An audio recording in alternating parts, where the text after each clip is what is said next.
today was an extraordinary first day of the general election for the Democratic nominee. I don't know how much of this is organic and how much of it was orchestrated, but man, the establishment, the whole party, with few exceptions, got behind him today. I received fundraising emails for him from a range of Democratic luminaries, because I'm on all the lists. I get all the Republican emails too, including Kamala Harris. I received emails in his name where he got the list of a lot of big Democratic lists. He received endorsements, very, very favorable, not mealy-mouthed endorsements from lots of establishment people who were dead set against him as a nominee.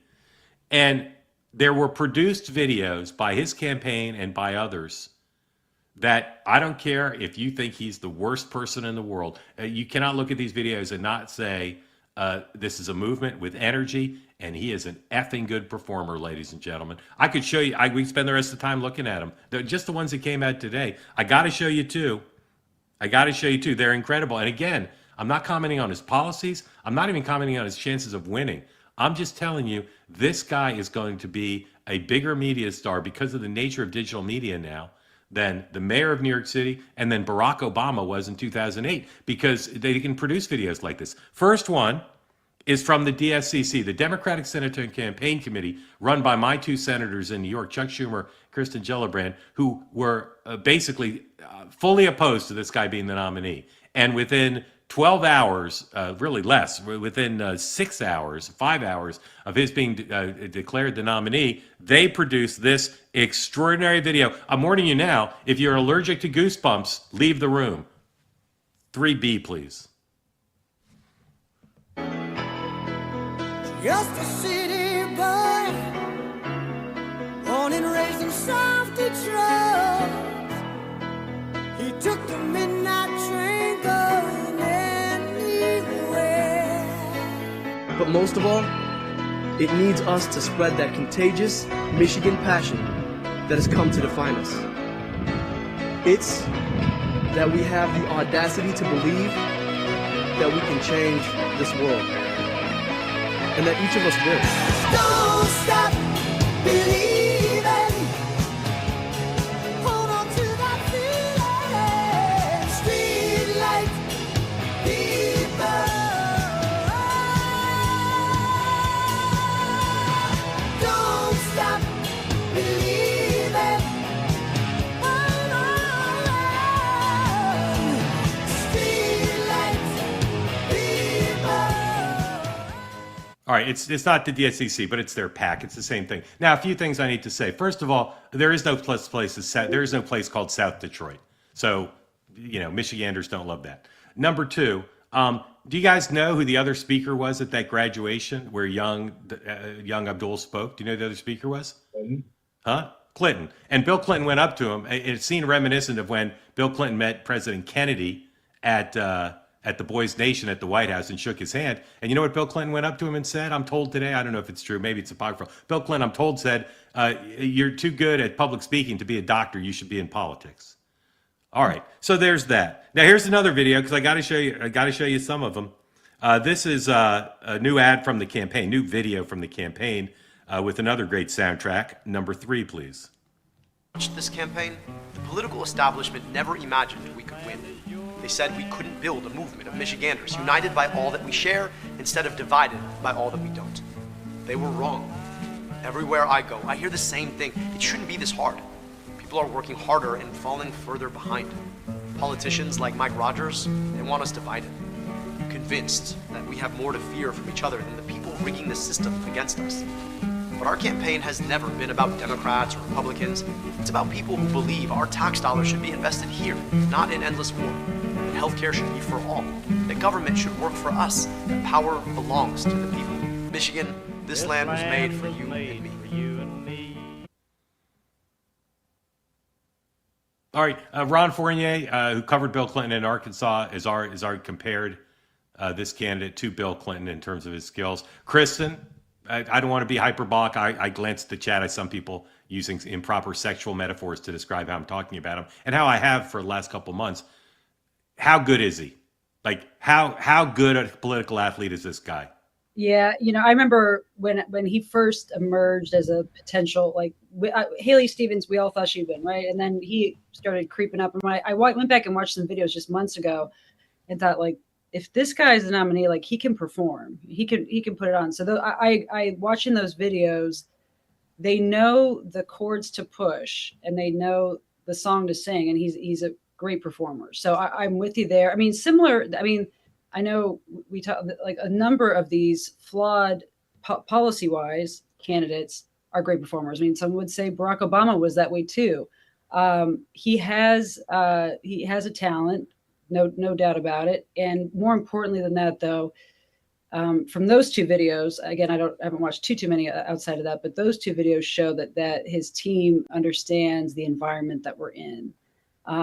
People are just angry, and they don't want to fight each other. They want someone fighting for them, and I think those were really well done. And so, our side, Republicans, obviously, I want Mike Rogers to win. We cannot take him for granted and fall into this trap of saying, well, he's too extreme. We got the candidate that we wanted, and we can just run ads saying he's a socialist and we're going to win. I don't think that's going to be enough here. I think he has an ability to get around those attacks. And so I'm hoping that, everyone running attacks in Michigan really, need to show him as being a hypocrite on a lot of those things that he says, to discredit the great performances we're going to see over the next 90 days from him. Well said. Bill Clinton and Barack Obama in my career are a step above everybody else. They're just incredible. Haima, I'm not asking rhetorically, how good is he? Like, who would you compare him to? No, I think Kristen's right on point, what she said too, Mark, and I think you've been saying this for longer than other people. And one of my friends texted me this morning. He said, "I haven't felt this inspired since 2007." Yeah.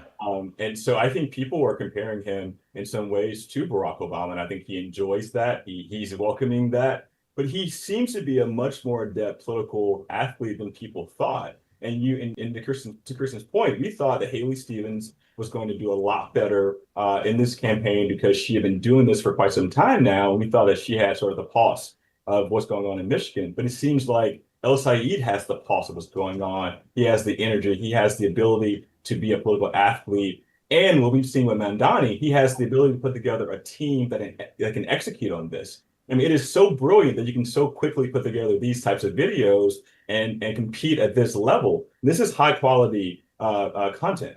Haima, how did they do all this so fast? Do you think they contacted Kamala Harris before yesterday to say, if I win, here's the language? Because in my experience, you don't turn something like that around in 4 hours. No, you're right. And look, I think that's what they did. They had, and what I've heard is they have been solely out doing outreach to these Democrats for the last week, and they were seeing internal polling that showed that the race was going to be between 1 and 2 points, and that he was likely going to pull it out. And so they have been calling people like Kamala Harris and others and having this conversation and saying, "Hey, we think that he may pull this out, and he does want to be a bridge builder. Can you help him build that bridge?" And I think, and look, to be quite frank, but what's happening in Wisconsin right now in the governor's race and the nervousness Democrats have had around the Senate race, they see it advantageous to consolidate as quickly as possible. And Kamala Harris, as you know, wants to be a part of that reconsolidation because of her history in Michigan. Yeah, well said. Ladies and gentlemen, I do not read the chat, but I do glance at it. I'm not rooting for him to win. I'm not commenting on his positions on Israel or economics. I'm just telling you, he is an extraordinary performer, which matters a lot in politics, against a nice man like Mike Rogers, who is not this kind of candidate. And as Haima just fleshed out for you, his campaign operation is not immature-ish.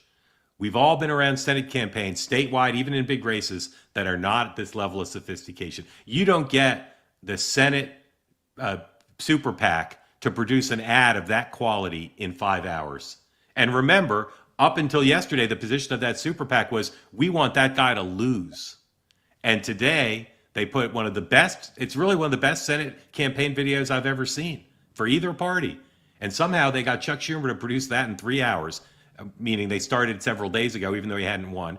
And same with getting an email from Kamala Harris. Kamala Harris's fundraising email list, every Democratic candidate in the country would like an email from that list. I don't remember getting very many from that list for other candidates. I get a lot for Kamala Harris. I probably should have researched that. In any event, He's got some problems. Already mentioned, we already talked about Mr. Piker. Here he is. He talked today, he made a long, lovely statement thanking a lot of people. Then he took some questions. Here he is talking about Jewish voters. And I don't think this went quite where he intended it to go, or maybe it did. Number 4, please. I want to speak specifically to an issue that has been focused on in this race. To my Jewish American sisters and brothers, one of the most indelible memories of this campaign will have been the opportunity to break bread with you at Seder, to worship with you at Shul, to be embraced by you. And listening to sisters and brothers who said, you know, I want to join this movement because Aipac doesn't speak for me. Because I understand that self-determination for one people does not require the quenching of self-determination for another people. That unless all of us are free, none of us are free. I want to tell you the great gift that you've given me. And to all of my sisters and brothers of the Jewish faith, or any faith at all, or no faith at all, I want you to know that my commitment to your safety, my commitment to Jewish safety, is the same commitment that I have to the safety of my own daughters. Because if there is one question of a political philosophy that ought to animate us all, is what would we build, what would we do if we treated all of our kids like they were all of our kids? How would we spend our money? Where would we put our investment? How would we embrace one another? What kind of schools would we build? What kind of health care would we offer? What kind of jobs would we protect? And I say this because there could not be a greater contrast between that philosophy and the cynicism of Mike Rogers. See, Mike's a guy who spent 14 years in Congress with one goal: to figure out how to cash out the day he left. Jaime, Will, everybody tells me that Israel and AIPAC are going to be massive issues in the 2028 presidential campaign. I'm still not sure. Is Israel and AIPAC, are they going to be issues? AIPAC suggested today that they would spend in the general. They normally spend in primaries, but they say they suggested they might spend in the general to help Mike Rogers. Is he going to keep talking about it, or is Mike Rogers going to talk about it? How much will Israel and his views of Israel be a factor in this race? Yeah. Look, I think there's sort of two schools of thought here right now. As it stands, it is going to be a big issue. And I think in some ways, there's some mainstream Democrats right now, and those like Senator Fetterman, who are like, look, let's not waste the time having this conversation so specifically about AIPAC. It's in some ways, Dr. El Sayed and other candidates have a really specific obsession with AIPAC itself. That's one. Two, the other part is about the foreign policy of it all, the actual Israeli connection around the war in Iran, and sort of what we are actually doing to support Israel militarily. And that's a conversation that's a little bit more nuanced. And I think Democrats are more okay with having that conversation, particularly as this war continues to rage on and negotiations seem to stall. And so I say all to say, there are a lot of Democrats who want to have the conversation about the war and the relationship with Israel. There are a lot of Democrats who do not want to have the specific anti-AIPAC obsession that's starting to take a wave. And it seems to be a little bit more of a distraction conversation than it is helpful right now. One more quick one for you, and then Kristen. Are Democratic consultants telling their clients who are members of Congress to stop taking AIPAC money? Yeah, they are. They truly are. And it's twofold. It's that, but also it's sort of like the build the wall, where it's sort of more of a value polling thing, where, you know, you say you're anti-AIPAC, but you really are anti-money in politics, anti-war. But it's starting to be a little bit more bastardized because of obviously the race and cultural implications that it's starting to yield. Michael, look up for me. I'm talking to my colleague. Look up for me what month, maybe one of you two know. AIPAC has a big annual dinner where members of Congress come. Sometimes people from the administration come. What month is that? Anybody know what the month that is? It's in June. I'm not sure what it is now. It's in June. Yeah. So did we just have it? I thought there was a fall one too. Our sponsor tonight, our friends at Cozy Earth, they want you to be comfortable and surrounded by towels as big as the Ritz. Right now, 20% off if you go to CozyEarth.com and use the promo code 2way.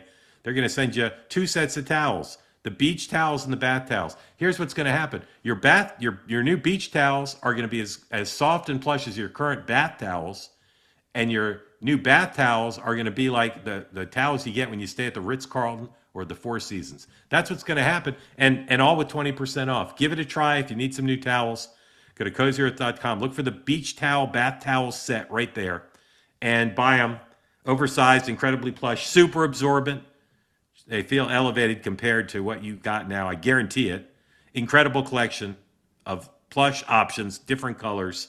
Spa-like, luxurious. Go right now. If you don't like them, you send them back.